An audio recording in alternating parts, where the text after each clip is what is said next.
हिंदू मुस्लिम ऐक्याचे प्रतीक मानले जाणाऱ्या हजरत ख्वाजा शमना मीरा व हजरत ख्वाजा मोहम्मद मीरा दर्ग्याच्या 651व्या उरुसानिमित्त मिरज पोलीस प्रशासनाच्या वतीने गलीप अर्पण करण्यात आले।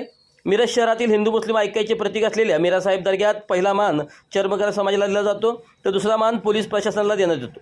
त्या परंपरेनुसार आज पोलीस प्रशासनाच्या वतीने दर्ग्यावर गलीप अर्पण करण्यात आले। यानिमित्त उपविभागीय पोलीस ठाण्यापासून दर्ग्यापर्यंत भव्य व भक्तिमय वातावरणात मिरवणूक काढण्यात आली। या मिरवणुकीत फकीरवादक, दर्ग्याचे सेवेकरी तसेच मिरज शहरातील पोलीस अधिकारी व कर्मचारी मोठ्या संख्येने सहभागी झाले होते।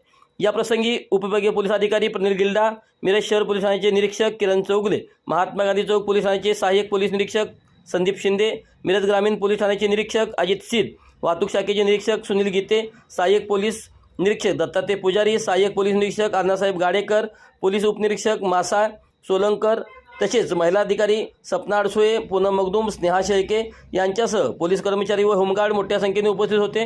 भक्तिमय वातावरणात पार पडलेल्या या गलीप मिरवणुकीने मिरज शहरातील धार्मिक सलोखा, सामाजिक ऐक्य आणि पोलीस प्रशासन व नगरपालिकामधील सौहार्द, नागरिकांमधील भूमिका अधिक दूर झाल्याचे चित्र पाहायला मिळाले।